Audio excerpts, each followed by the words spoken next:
very cool family tradition where you have to dance through the New Year's. And Oh, so at like nice. 11:55, we started dancing and we went to like 12:05, just dance through the New And Year's. then stopped. And yeah, yeah, yeah, exactly. Exactly. But I had a great time. So I actually was in Miami all of last week. A couple of my friends and I rented an Airbnb and just decided to work remote for the week and worked, ate, swam in the ocean, went on runs. Just honestly, such a nice. I mean, you're in SF, so you don't recognize this, but it is like 29 degrees outside. So it was very nice to be in 70-degree weather. Well, SF has also been like 50 degrees, so I can understand. In San Francisco, we love to complain about how cold it is Mm. all the time, How, but it's like, oh, it's how, just how a little mild cold. it is.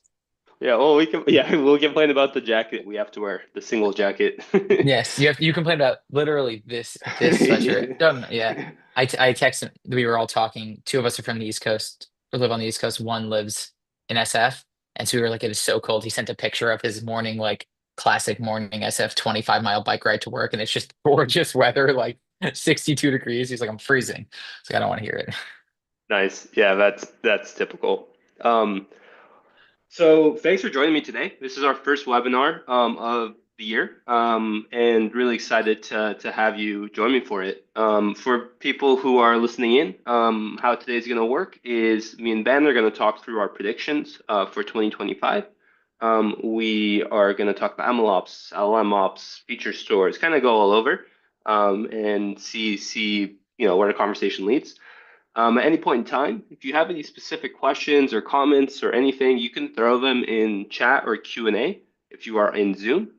And if you are following along on LinkedIn, you can also leave comments there, and Marie is going to be watching those and passing them to us. So Ben, thanks for joining me. Yeah, thanks for having me. I'm stoked. This should be a lot of fun. And for those who don't know, Ben is a ML engineer at Evolution IQ. He's worked at lots of different startups, including Galileo and others.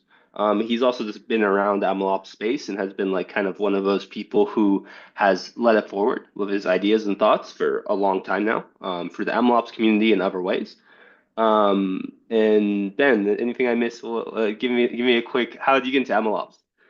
Um, I content lost through honestly originally bothering Demetrius a bunch from like a vendor sales perspective, and he yelled at me a whole lot. And then I left the company that I was at, and I just kept started talking to Demetrius and started volunteering and helping him out, organizing the community, like setting up live streams, doing the meetups that I've been doing. And now I think it's been like 6 years. Now Demetrius and I are friends, and Nice. we just do MLOps stuff together, but I have been working as an MLOps engineer for quite a long time.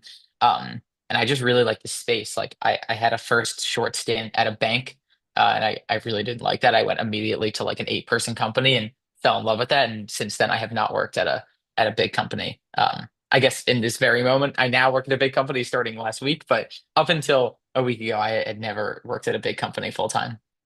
Yeah, and let's talk about that a bit because that's really interesting and a little bit kind of good timing because it makes for a great conversation piece. So Evolution IQ was acquired, I guess last week, as you were saying.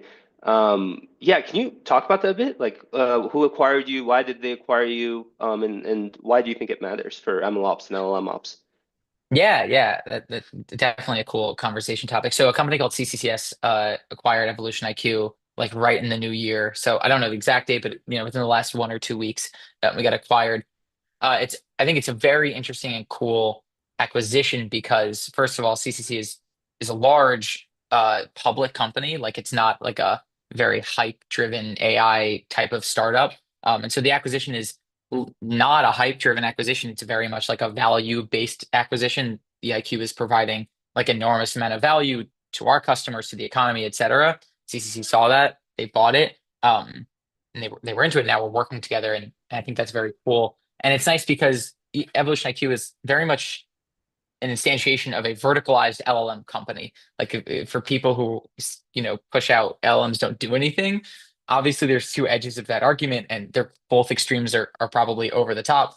But it obviously does something. Like EIQ is very much a first class. EIQ's products are first class usage of LLMs. They power most of the things, or not most, but an enormous amount of what we do.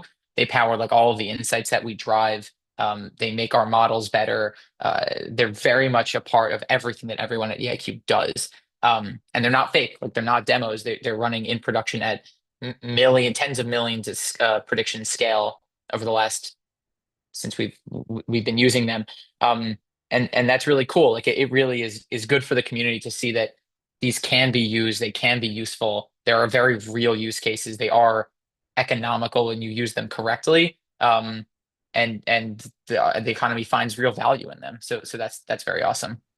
And can you break down in more detail what Evolution IQ does for those who don't know? Yeah, so Evolution IQ as a company, we help injured workers get back to work in the short-term disability, long-term disability, and workers' compensation spaces. So we are not like a pure automation company. We work with claims examiners to help them find claims that are most impactable. We give them insights that would otherwise be incredibly difficult, if not impossible, to find. And we give them the information for them to make the best decisions for their claimants. And the result of that is claim to want and are ready to get back to work, but otherwise might not be able to get back to work just because of the volume of claims in the industry, are now able to get back to work more quickly. So enable the product in order to do that uses an enormous amount of machine learning and ranking and things like that. And uh, correct me if I'm wrong, like back before kind of LLMs, I guess, got to the place where they're at and became as effective as they were, there was a lot of traditional ML that was also being done at Evolution IQ, correct? Yeah, and there still is. We do an enormous amount of machine learning. That machine learning is now augmented with LLMs.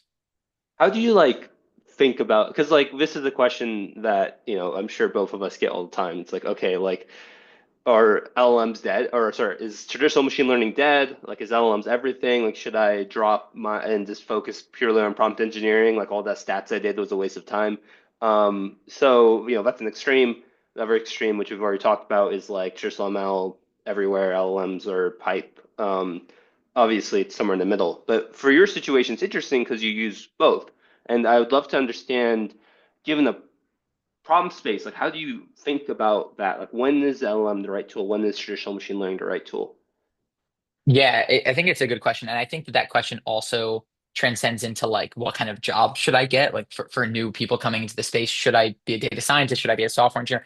I, um, the term ML engineer is different at every single company. And so some companies would call what I do ML engineer. At EIQ, I'm actually software engineer.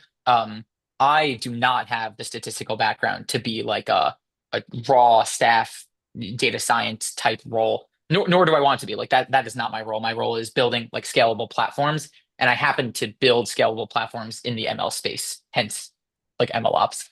Um, and so yeah, definitely traditional ML is not dead. Like the thing the things that we do at EIQ require deep statistical knowledge. Our head of ML is PhD, unbelievable statistician, knows more about statistics than I could ever dream to know, or honestly, anybody I've ever met knows. Um, the fact that we use LLMs to augment the models that require statistical knowledge to build is just an addition. So XGBoost isn't dead, LLMs aren't dead, but LLMs really help XGBoost models like quite aggressively, and the myriad of other statistical techniques.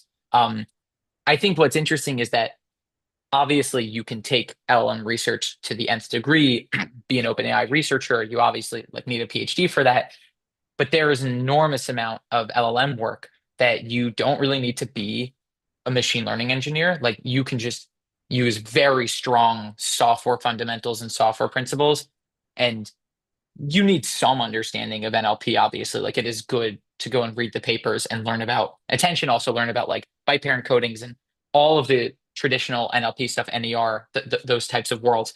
But you can be a really good software engineer and build out the tooling to allow ML engineers, data scientists, to leverage those types of things, because right now you can get a lot with just prompting. And so if you just Mhm. leverage prompting to create features, leverage prompting to create structured data, or leverage embedding models to create embeddings, and you set up the infrastructure for vector databases and things like that, you're just giving your data science team more tools in their tool belt. They don't need to set that up. Like they're not necessarily going to be better prompters than you. People who aren't engineers are great prompters. So it's not about that. It's about setting up like evaluation systems, for example. So very long answer to your question is like neither role is dead, neither modality is dead. It's back to just like using the right tool for the job or combining them when they should be. Yeah, yeah, I want to talk about the combination bit because I've seen this myself quite a bit, but I don't really see a lot of people talking about it very often. A lot of people treat it as like, okay, like what are we, we have these, a hammer and a screwdriver, which one are we using? And in practice, like you said, I've seen people use LLMs and traditional machine learning together in both ways, where you'll use traditional machine learning and then use LLM just for the generative aspect to be able to kind of communicate to a human, and also the opposite, which is I think you also mentioned where you use an LLM as kind of an NLP step, and then you feed that NLP step into like a fraud model or something. Um, can you like walk through that? Maybe give even an example just to really nail in or show people like how this happens and how it looks like. Yeah, for sure. So I'll give an example obfuscating some of the pieces at EIQ, but this is a very real example, and it's a thing that we do. We have a bunch of different models. I'm going to take like a simple one because it kind of showcases the value really easily. We have an XGBoost model. It's one of the core models that drives pretty much every product line that we have. Every product line for every client gets a model that is trained just on the client's data, and that model derives a bunch of state machine business value, business decisions in the application. That model is unbelievably hard to train because the data that we get from different customers is different. Obviously, distributions are different, but also like null counts are different. Like we get very different quality of data from our customers in the structured fields. And then we get a huge amount of unstructured data, like just an obscene amount of unstructured data. We were using tools like question answering models, NER models, NLI models, obviously a lot of regex to try to pull out information from the structured fields, or sorry, from the unstructured data to generate features to train the models. We still do that. Obviously, certain types of things that we want to know that are medically relevant or conditionally relevant to the claimant's life, like life of their claim, not their life, cannot be gathered through regex and often require a larger context window than you're going to get from like a QA model or in a traditional BERT model. And then also fine tuning those models for people who like haven't came after those models died, but like after those models fell out of favor, those models can't be used out of the box. Like they need to be fine tuned, and us generating the data for that is so difficult. Like it takes so much time. We have so many clients, and we'd have to do it one per client. It would be crazy. Um, we built out an LLM platform to allow our data scientists and ML engineers to experiment really quickly. There's like a built-in evaluation framework that was like pretty critical to it. And then the awesome engineers at my company built out, the ML engineers at my company built out a back testing framework on top of the LLM platform. So I didn't do that. I didn't even really know what they needed to back test, but they did.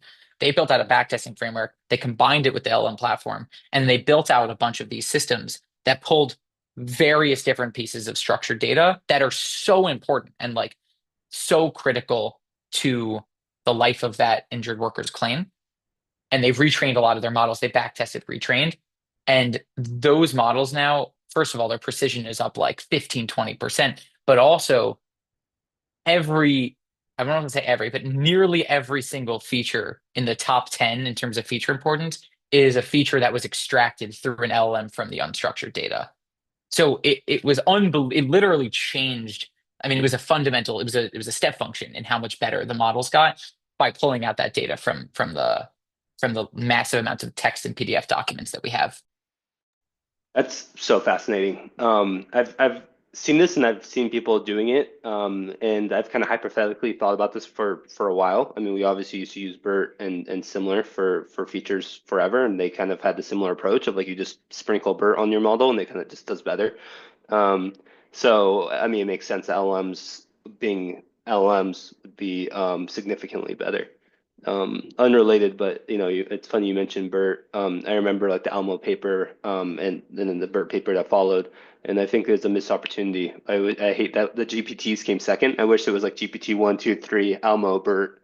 because I'd much rather talk to Bert than GPT. Well, they're doing what's his name? Shoot. They came out with the model Modern BERT. Have you seen the Modern BERT No, paper I and haven't model? seen. I think No. this is exactly what you're looking for. It's all over my feed these days. But Modern BERT is like they just retrained it. I haven't read the paper yet, but there's a lot of hype about it. The guy who created it, I think, is the SetFit creator, the guy who built SetFit, which is he's just an amazing developer in the community. He created Modern BERT, or retrained Modern BERT, and then people have now been fine-tuning that for embeddings models, and they've been outperforming like every other embedding model that's open source. So it's making a comeback. Uh, Nice. so I'm maybe our happy next talk about it. is about Modern BERT. Yeah. Yeah, I'm happy about it. I would love to speak of Modern Bird. I guess it's an embedding model, but still, it's close enough. Um, yeah, I'm curious, maybe on the other side of the coin, just to kind of play devil's advocate a bit, because I hear this all the time, and it's the answer's a little obvious to me, but I think not to everyone. Which is okay, like you're using LLMs to do feature engineering, so clearly, it's really smart to understand your data better than your traditional models were. Why even have that final model be XGBoost or whatever? Why not just use LLMs everywhere and just, turn your model into here's the features, like yes or no? Uh, well, a number of reasons. Like, first of all, not all of our models are binary classification. Like, some are multi-class classification, and some of them are regression models. I couldn't imagine getting great performance on a regression task with just an LLM. So just like, I would say maybe on the maybe somebody who knows more about ML than me could find a paper that somebody did that. But like in practice, I'm so skeptical that that would be a real thing that you would do through a prompt, um, or even fine tuning, honestly. So regression models would be out like very sparse, uh, uh, uh, very sparse multi-class classification problems. I think would tough like high cardinality. If you give an LLM like 100 options, very frequently you'll see it picks like the first one or the last one, and so that would be pretty tough. Also, like explainability, you're not getting weights on any of those predictions. But then the final one, the ops answer is just that it's slow. Like, why are you gonna run an LLM 100 million times if your XGBoost model is doing great, way faster, more determinism? I know you can put seeds in LLMs now, but like still, like it's this very small kilobyte or megabyte binary that's easy to ship. You can literally package it into your Docker image, run it on a baby CPU. So I mean, just from an ops perspective, if you can use regex, if you can use an XGBoost, if you can use linear regression, like those are still phenomenal tools, and the underlying statistics of them still stand. And speaking, one thing you mentioned is like speed and cost. So for the feature engineering, though, it's interesting that that wasn't a situation where the speed and cost actually kind of made sense. And I guess, yeah, help me understand like, you know, LLMs where we're at. Um, are they becoming more cost effective? Is it going to become more common to go outside of the scope of like more Copilot-esque things where it's obvious that every prediction would be worth some amount of money, versus like running it, 10 million times over a data set? Like, where do you think that's going? Yeah, I think costs are definitely. Demetrios disagrees. He put out a LinkedIn post that was like, we have to stop talking about cost per token because like reasoning models, and I understand his point. Like his argument was we are asking more of LLMs. So even though cost per token is going down, what we're asking for is going up, and it's going up more than the cost is going down. Generating more tokens, cost goes higher. That is like true in certain aspects, but if you're taking like a raw product approach, if you're a startup person and you're trying to act like very smart with your money and you're trying to be frugal, like I don't think that's true at all. um if you look at models like 3.5 haiku, GPT-4o mini, Gemini 1.5 flash, those models are so cheap, like obscenely cheap. Like you wouldn't believe how cheap they are. We ran a job that was, I think I don't know the exact numbers, but it was 9 million predictions for sure. I don't remember the exact number of tokens, and the cost of it was like $52. So that's just like not a problem. Like that's not an issue. If you can run 9 million predictions for $52, and we ran them quite quickly, uh, like what's the issue? And Now, depending on your company's policies, tools like Modal, which is like my favorite. I know there are other serverless GPU toolings, but like Modal is my favorite. Um, on hobby projects, I have a bunch of LLMs deployed on Modal. Um, they're serverless, so the model spins down when you're done with it. You can run on an A10, and an A10 can give you like a 3 to 5 billion parameter model, full precision, um, or like a 10 to 15 billion parameter model quantized. I'm testing that right now, so we'll see. But you can do that, and an A10 costs you $1.10 an hour. So even if it has to run the whole day, that's $24. Like we're talking about costs are plummeting for when you're working on like very concrete discretized tasks. When you're working on like it gonna run your computer, I can't really talk to those use cases, but I'm very much in the product state of like we're shipping real things that provide value now. I'm not really in the research space. Yeah, it is very true, and I think fascinating that what will be enabled of costs going down. And I think kind of bring in Demetrius's point that you mentioned. I think one thing it enables is things like agents. So it's almost like this, okay, like we know that one-shot LLMs where you just ask it a question, have it answer, is really, really good, but not perfect and not even close. For example, if I'm just like, hey, I'm going to Martinique for a week, create like a travel plan for me, and go book my tickets. Like you're not gonna get that in one shot with an LLM. Like you're gonna have to like kind of break it down, talk to it, work through, and it could end up being like a thousand predictions, 100 predictions, whatever. And so the cost going down kind of just enable us to do more stuff and get more value out of them if we can kind of funnel that reasoning to make it actually learn more every single time we make a prediction. But yeah, I think both points are true. I think there's still just the lower hanging fruit of like everyone's talking about agents, but RAG. I think it's kind of the renaissance of RAG because it used to be more hypothetical, and now all the value creation can happen there. And I think agent value creation might not even happen this year. I think we'll see some like really interesting use cases. Go ahead, yeah. I mean I agree with you. My thought on the agents. So another tool that I use really heavily um, in my systems is a tool called BAML.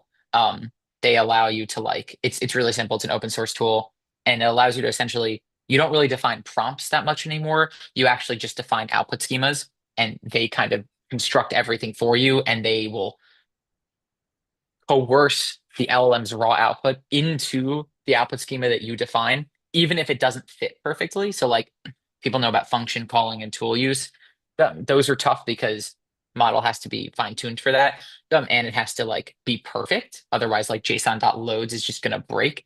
BAML will has this unbelievably strong parsing, internal parsing language where the model can add the ticks or add the JSON or like mess up quotes and they won't care. They'll get it into the structure you want.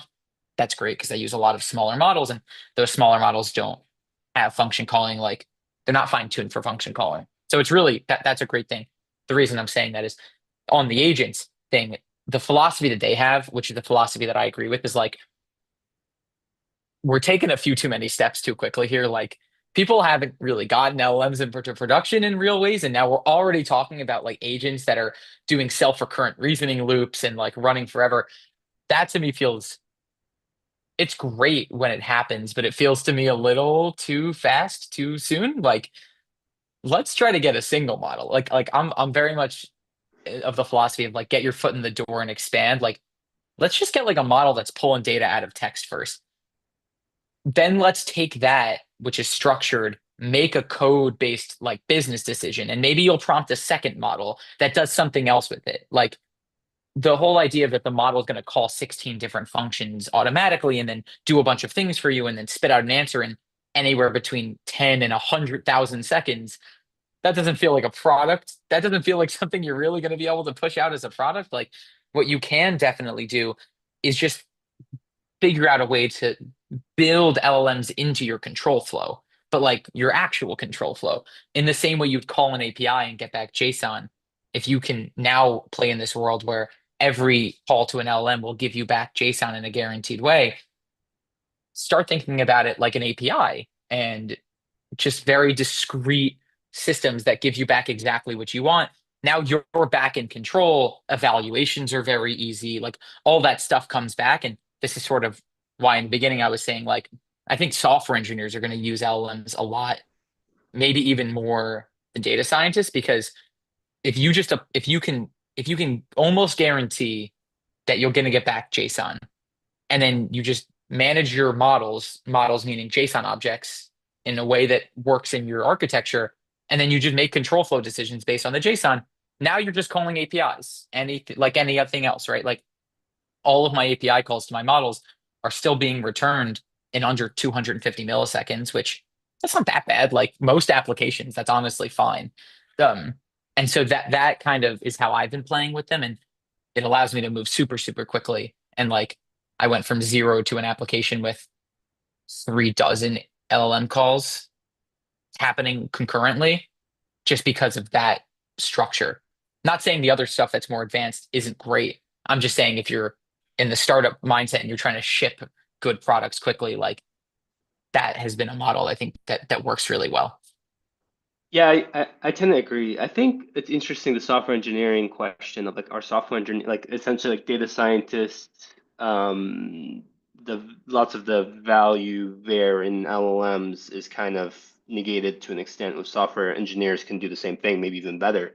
Um, I think I'm kind of actually on the boat of what software engineers are going to learn really quickly, and they already have, is all the problems that data scientists deal with on a day-to-day basis, which is things like evaluation.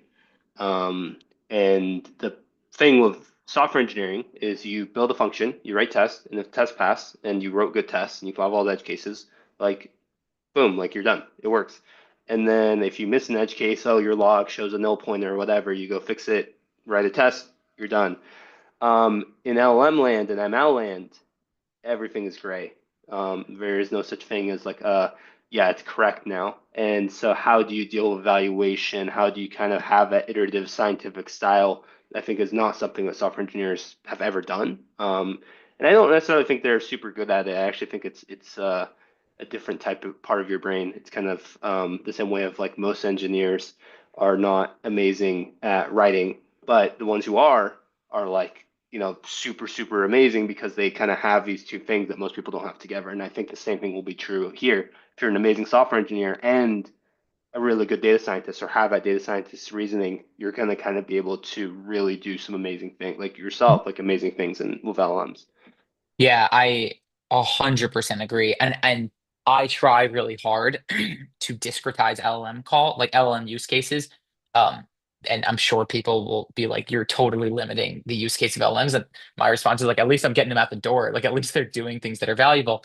An example for this is like, okay, so you write unit tests as a software engineer, data scientists, LLMs are much more gray. In many ways, yes. In most ways, yes. But in some ways, like no. So I have, for example, a module that handles a lot of my LLM stuff, and I have unit tests, and those unit tests actually on PRs call the LLMs. Um, how am I able to do that? These are for my side projects. I'm using Modal. Modal spins up. It costs $1 an hour. Unit tests take 5 minutes. It costs me 12 cents. That is like for me, for my project, that is a worthwhile cost, especially because Modal gives you $30 of credit a month for free. So like I never go over that with my unit tests. And I have a bunch of unit tests and I assert the outputs of the models. I always use a temperature of 0 and I always set a seed. So I'm always getting the same outputs with the same inputs. That's pretty critical for obviously if you're trying to discretize these problems. And every time a product person is like using my app or a friend is playing with it and says like this is a problem, I literally add a unit test. And it's not the same to your point of code unit tests. Like if you write a code unit test, you fix a bug, that bug will never happen. But with LLMs, especially smaller ones, like if you phrase the question slightly differently, you'll go get back a different answer. And so what I've been trying, and this is not solved, but what I've been playing with is like one of my friends will play with my app and they'll give me some feedback. I'll write a unit test for that case. And then I'll say to Claude or ChatGPT, write like 30 more that are like slight variations of this and make sure that the answer is good. Drop them in my thing, modify my prompts as needed or don't, and then push that out. And I'm like, okay, that's pretty solid coverage. Like if I have 30 iterations of the same type of question and I'm getting that answer, unit tests are still running in a minute. Um, and I'm still getting like very much the thing that I'm looking for. So that's been my attempt at discretizing, but I totally agree with you. Like it's not so simple the way that ML is. I mean, sorry, the way that Yeah. software is. Yeah, I agree. And the discrete, making the outputs discrete is a great solution for this. Not actually one I've seen very often. And I think it requires a level of maturity, I guess, about like how LLMs work and what they're capable of, which I think a lot of people, especially if you're starting, which I get, like you're starting a company, like you're using LLMs, you're kind of like head in the cloud, like we can do anything, LLMs can do anything. This is going to completely revolutionize how work is done. All of those things are true. But the year is 2025. It's not 2035. Think of, the internet. Like back then, you could be like, oh, like, could you imagine if we had a webinar where like we had high quality video going across, the US to each other and it was completely clear with no breaks? It's like, yeah, sure. Like obviously now we know that that's very, very doable and something we'll just take for granted. But, year 1995, like, that's crazy. It's not going to work yet. Yeah, And I mean, so even just cloud bucket storage in 1990, like what? It's not a thing. I totally agree. I think that a big part of it is like if you I think I mean you worked at a bunch of startups before starting Featureform. Like there is a muscle that you build at startups, especially when you join like pre 10 people, especially if you join pre-seed funding, pre-seed or seed funding. If you join before either of those, no product market fit, you're one of a few engineers, you build a product muscle that like you just don't get to build otherwise because you're put in a very specific role. And that product muscle, I think, applies to LLMs more than like any other tool in the world, really. Like, because of what we're talking about. Like, I talk to people and they say LLMs are going to do all these things. I'm like, they're really, but they're not. And all you're actually doing, and this is like a hot take, so apologies if it's too spicy, but my take is like when you say LLMs are going to do all these things and my company is going to be based off of that, my response is like, you're just offloading product thinking. Like all you're doing is you're actually just getting a little bit lazy with what your product has to do, and you're just saying the LLM will figure it out. And I think most 99 times out of 100, what's going to happen is the LLM's not going to do the thing that you want. You have literally no evaluations between what you said and what the LLM did. And now you're going to have to like retroactively do product thinking way too late in the game. Had you done the product work, built the Figma mocks, built the mind map, discretized the problem, broke it down into steps, and then figured out where LLMs work and just where software engineering works, you're going to end up with a much more robust system that does not break nearly as quickly. And you'll have built-in evaluation steps because evaluation steps are really just like, what do I want the product to do in these various different stages? So I think the whole LLM will solve a lot of problems today for a startup. My response would be like, you should go work at a bunch of different startups and learn how to think about products from truly the ground up. Because otherwise, I think the odds of yeah. crashing are high. Yeah, I think for those maybe who haven't had the experience of working at a company that earlier starting a company, I can give my take or like kind of open up what Ben's saying. So I think there's two parts to it. One part to it is if you're a PM at a company that has a product that's already out and mature and working and used by me, like you're a PM at Zoom, um, the scope of what you can actually change is pretty small. It's like how are we going to tweak things to like kind of have better retention, better value creation. Even if you have like a whole new product feature in Zoom, you're kind of already have a ton of benefits of having this core thing that already works so well. So with startups, nothing works. Everything is on the table to be changed, and you have no solid ground at all to stand on. And within that, you somehow have to in the sand found your foundation, and that is a skill that very few people have. And is something that you really can only, in my opinion, can only really learn while starting your own company. And the other piece to it, which is related, is okay, well, like if you're standing on sand, you can't just be like, trust me, if I keep digging, there's this perfect foundation here, because chances are you're wrong. There's, no one has ever started a company with the right idea. Everyone has kind of found the idea. And so, how do you build those kind of step functions and incrementally get to this actual foundation is also a really hard skill. And I think if you're working in LLMs, because no one has that foundation of like a working LLM all in production that's very obviously creating value. I mean, there's a few like Evolution IQ, obviously, but it's rare and few in between. Everyone's in the same boat as like startup founders because no one knows what works. There's no solid ground. Everyone on LinkedIn is telling you that they are the messiah of LLMs and they know what's going to happen and how to exactly how to do things. And I think having done startups, you kind of build this maturity to just see BS and kind of get back to, well, what's going to create value? How can we get there? And how can we prove that we're getting there and making progress towards it? Yeah, I think that's so right. Like it makes me laugh a lot. I'll see companies come out. I mean, there are companies out with like LLM ops tooling like before ChatGPT was a bit like how like when you see tools like MLflow, weights and biases, Featureform, tech time, they came because the founders of those companies like fixed the problem at their company and went, I think this is generalizable. People who built LLM tooling in 2023, they they didn't solve a problem. There was no problem to be solved. I still don't actually think we know what the issues are yet with LLMs. Like one crisp identifiable problem is that you want LLM responses to be structured in JSON. Okay, so I use BAML for that. It's the lightest weight wrapper. But up until I started using BAML for that, there were actually zero tools that I used for LLMs. I create a class called model. I implement the predict function. I add async and like async calling and rate limiting, like internal and exponential backoff.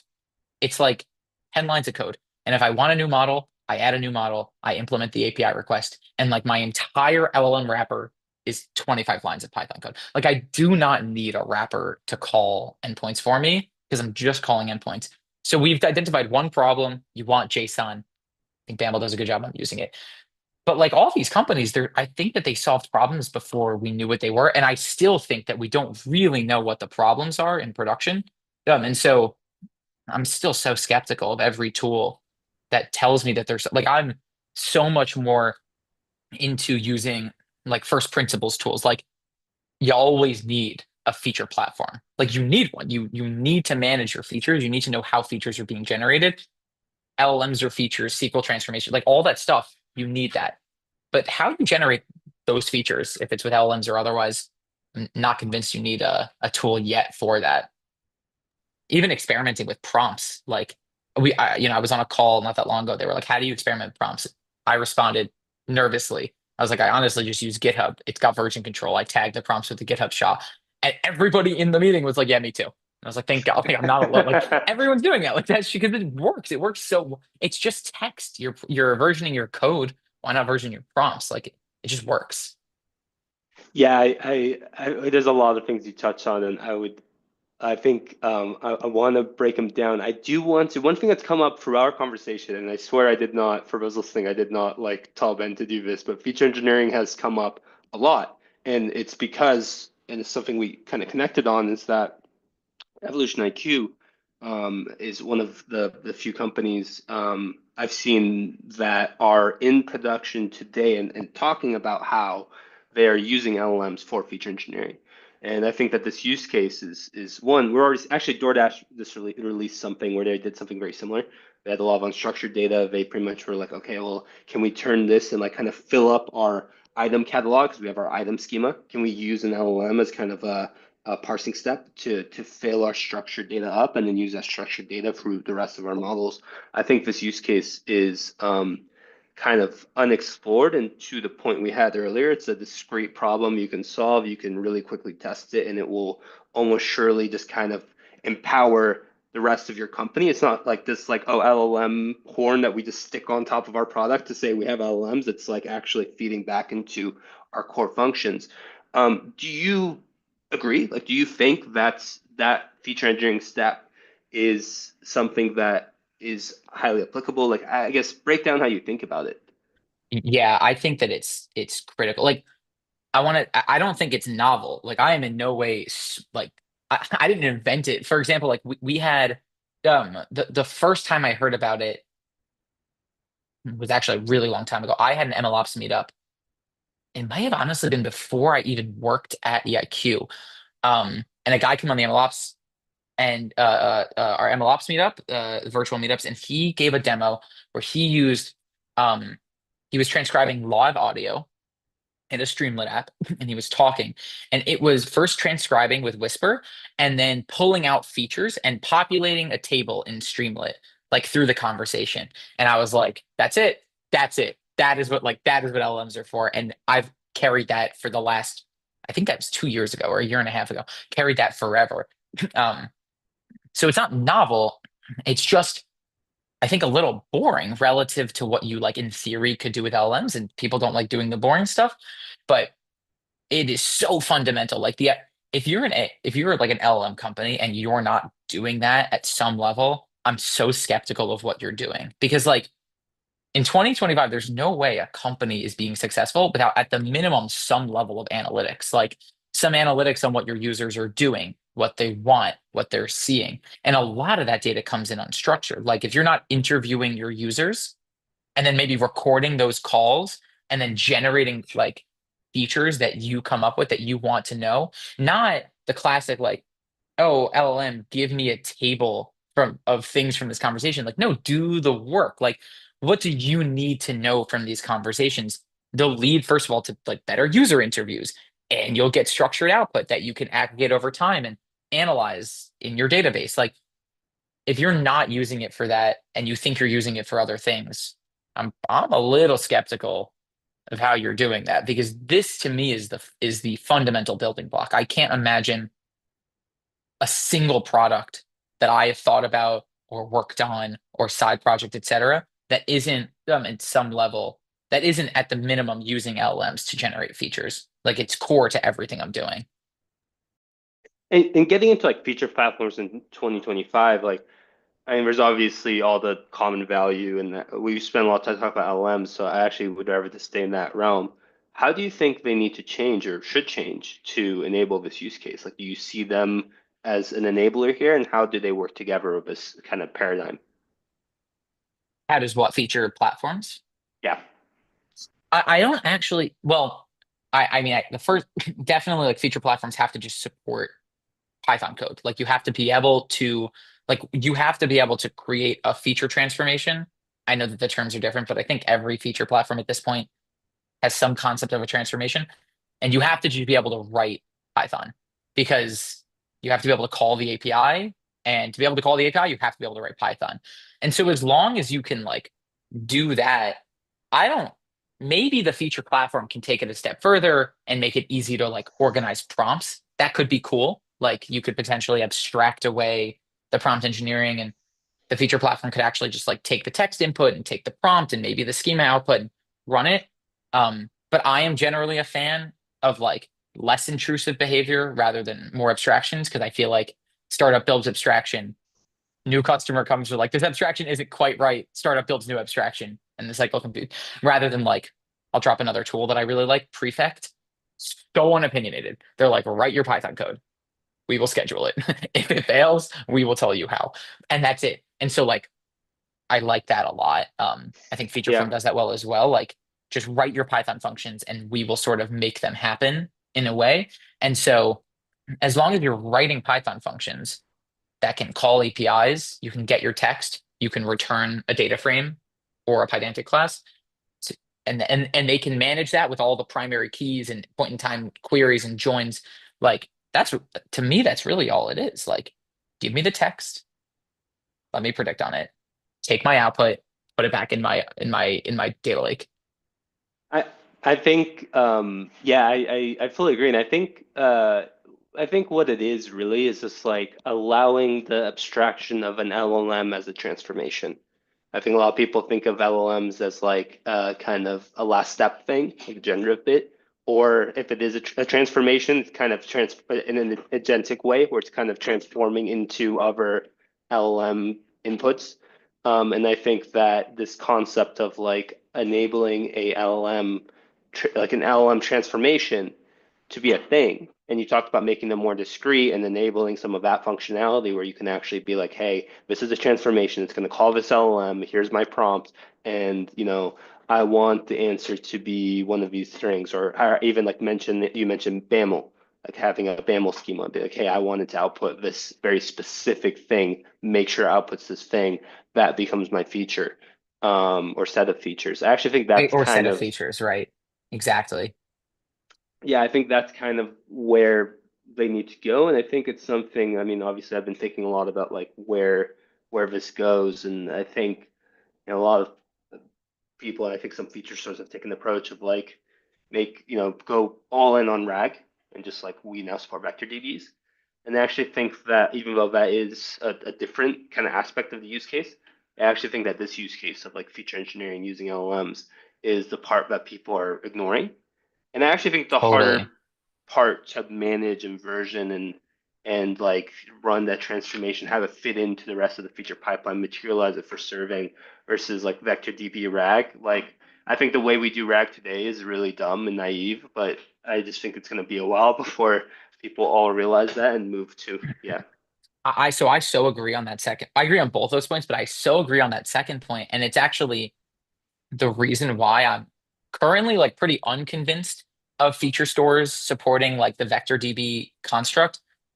I don't like we really don't yet know exactly how you want to deal with vector search, vector databases in production. And so my philosophy on this is like if you don't really know how you want to do it and there isn't a best practice, and I've read a lot of articles and everyone thinks their practice is the best, which means that there is no best practice, keep it really simple. Like for a lot of systems, I don't need the lowest of latencies. I literally use LanceDB, which is actually a really cool open source product. And they support streaming reads and streaming writes to a GCS bucket. That's my vector database. I keep it so simple. That's not perfect. Like if text changes, I have to update. So I have a trigger that reruns and re-updates the embeddings and not great. And I know PG Vector now has built in where you can automatically trigger the thing. Those are all great. I don't know yet. Like I don't think that we know yet. And so unless you're like Spotify and you're doing this for a very specific case at scale and you're using their tooling, which is awesome. We did it at Galileo a bunch too. We kept it really simple and it worked really well. Then we did not need a dedicated hosted product for that problem.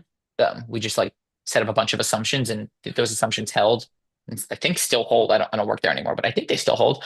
Um, that like that works. I don't know. Like Yeah. I think that yeah, it's just not a problem we know how to solve yet. The feature engineering using LLMs to create features, like we do know how to solve that because it's the same. It's just asynchronous Python API calls. Yeah, I think and I know we're gonna actually get time in a second, so maybe kind of last thing on vector DBs, I actually feel like I have a perspective here because I have built so many of them in my career because in recommendation systems we've been doing embeddings and nearest neighbor lookups for a long time now, since like 2016, 2017. So a lot of the vector DB research that exists comes from recommendation system space. Like the Totally. reason that vector phase exists, which is the index that most vector DBs use, or HNSW was created, or Spotify Annoy or whatever, was for that use case. And I think one thing I learned very quickly is that embeddings are magic except when they're not, and when they're not, very extremely painful. And I think the other bit, which I think we haven't really figured out with RAG, is that a lot of the magic comes in pre and post processing. For example, in recommendation systems, the re-ranking step was arguably as important, if not more important, than the candidate generation step. And so I think we are in the world of like just take your text and just chunk it. How? Oh, just I don't know, by paragraph. Who cares? Just chunk it and then like throw it in the vector DB and do nearest neighbor lookup and then feed it into your prompt. It works pretty well, actually. Naively, the fact that it's so easy to do and naive, it's actually amazing how well it works. But clearly, like if the problem is like I have to fit, the best context in my context window. Surely, there's a better way to do that than just randomly chunk your 100%. text and do like a nearest neighbor lookup. So anyway, I think that there's a lot to learn there, and I actually think that it's more of like a users don't even see the wall of why RAG isn't good enough in a lot of situations, and when they do, they kind of just hack it. And I think that it's Yeah. gonna, yeah, be a bit before we actually have people come up with a lot of stuff we learn in Rexis, like how do we do proper post and pre-processing, and how do we evaluate that?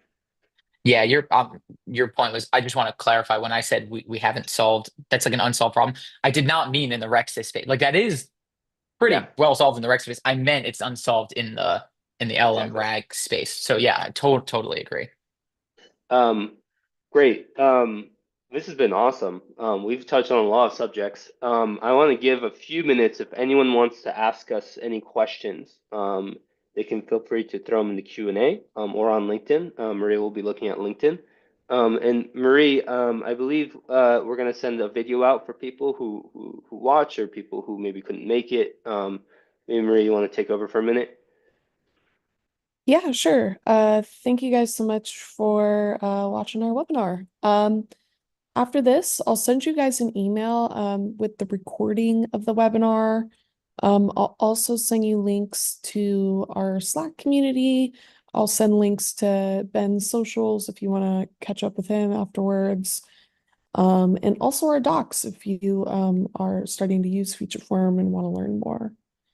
Um, but cool. If anybody has any questions, now's a good time to ask. Same thing on LinkedIn. I'm looking out for questions there as well.